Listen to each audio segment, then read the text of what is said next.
Bienvenue à vous dans le podcast mensuel Lunaissance, lors duquel, en tant que facilitatrice d'épanouissement, je vous accompagne à mieux comprendre et à intégrer les précieuses énergies lunaires du mois en cours, afin de les mettre au service de votre développement.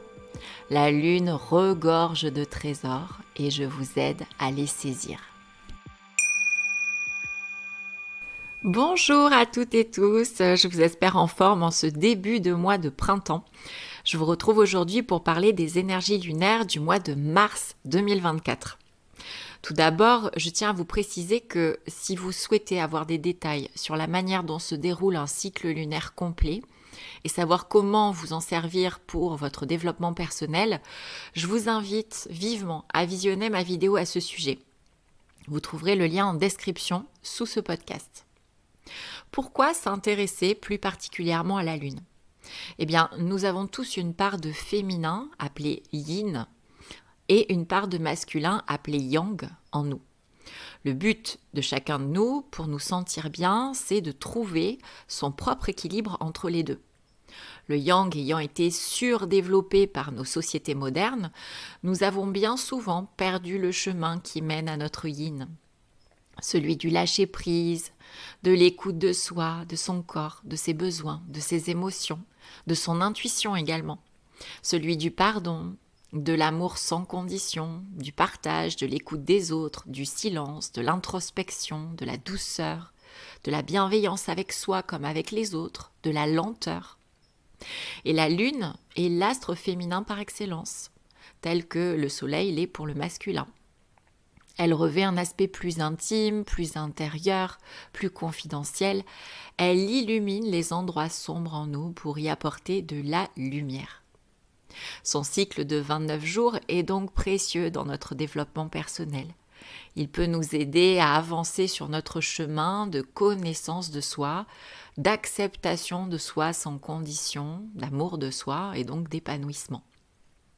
Les deux temps forts lunaires d'un cycle lunaire sont la naissance d'une nouvelle lune et la pleine lune, lorsqu'elle est à son paroxysme. Ces deux moments favorisent certaines actions. À la nouvelle lune, on pose des intentions pour les 29 jours à venir et à la pleine lune, on se libère de ce qui nous pèse, de ce qui nous entrave.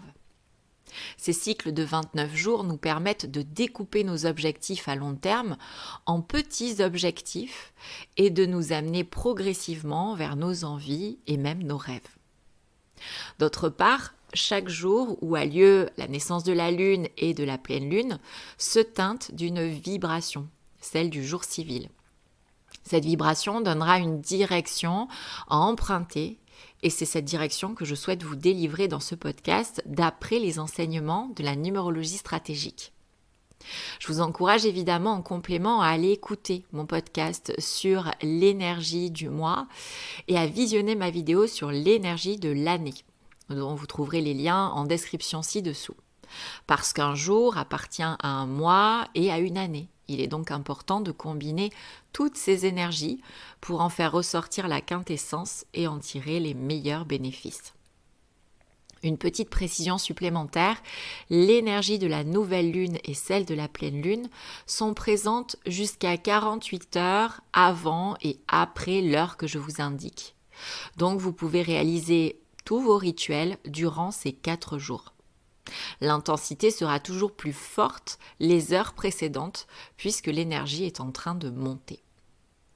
De plus, en description ci-dessous, vous trouverez les liens vers 2 méditations, 2 ressources gratuites offertes pour vous. Une pour la nouvelle lune, vous amenant à poser vos intentions de début de cycle, et une pour la pleine lune, vous accompagnant à vous libérer, à vous alléger. Vous avez ainsi à disposition toutes les ressources nécessaires pour honorer au mieux les énergies lunaires. Maintenant, posons juste le contexte. Au niveau universel et collectif, en mars 2024, nous sommes en année universelle 8, en mois universel 2. Je peux à présent vous donner les vibrations des 2 temps forts lunaires mensuels. Une nouvelle lune naît dans notre ciel le dimanche 10 mars 2024 à 10h02. Vous ne la verrez pas. Elle est encore cachée et mettra quelques jours à montrer son fin croissant, mais son énergie est bel et bien présente. Cette journée du dimanche 10 mars est en vibration universelle 3.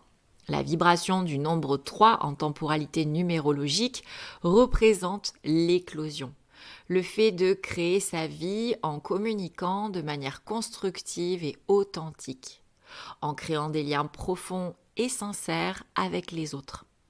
Cette nouvelle lune est donc le moment idéal pour échanger avec votre réseau de confiance, qu'il soit professionnel ou personnel.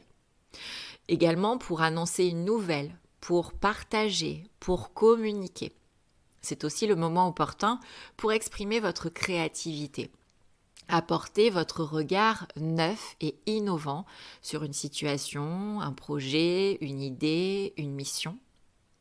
La vibration 3 porte aussi en elle la notion de commerce, de négoce, en facilitant la communication.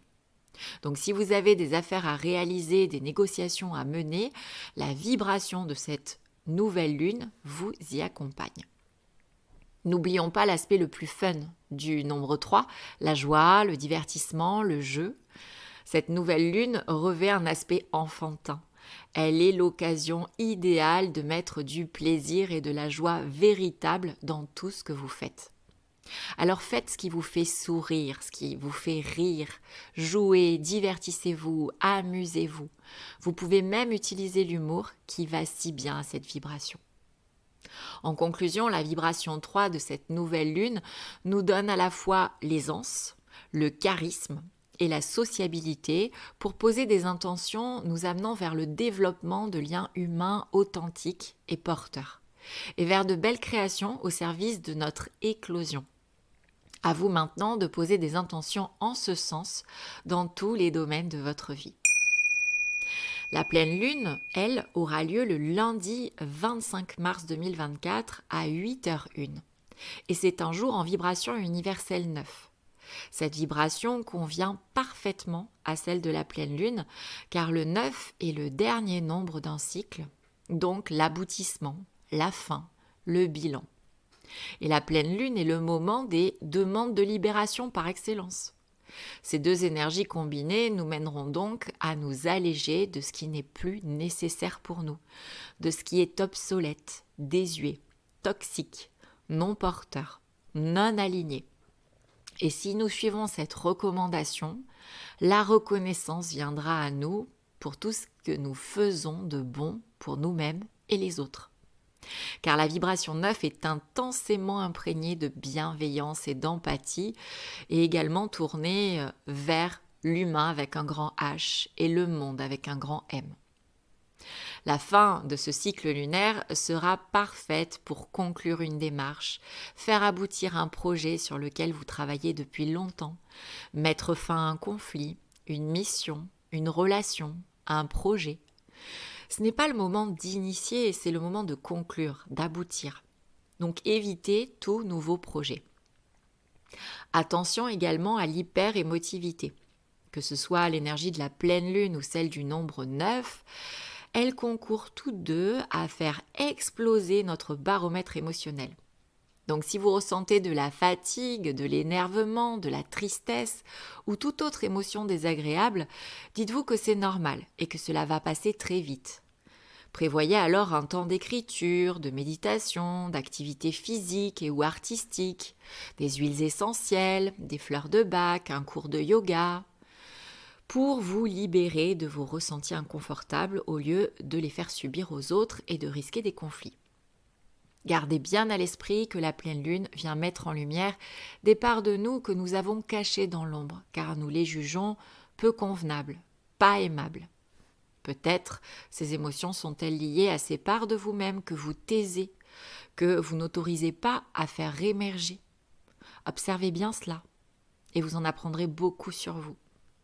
Ainsi, vous pourrez demander lors d'un rituel comme une méditation, à être débarrassé, délesté de l'émotion inconfortable ainsi que de ce qui en est à l'origine, comme une blessure émotionnelle, une croyance limitante ou autre.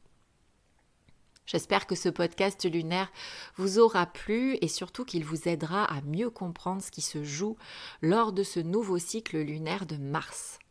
Si vous avez des questions, je serai ravie d'y répondre en commentaire. Vous pouvez évidemment partager ce podcast à des personnes de votre entourage que cela intéresserait. Et surtout, je vous invite à liker car vos likes me vont droit au cœur. Je vous souhaite un nouveau cycle lunaire porteur d'épanouissement par une meilleure compréhension et acceptation de vous-même.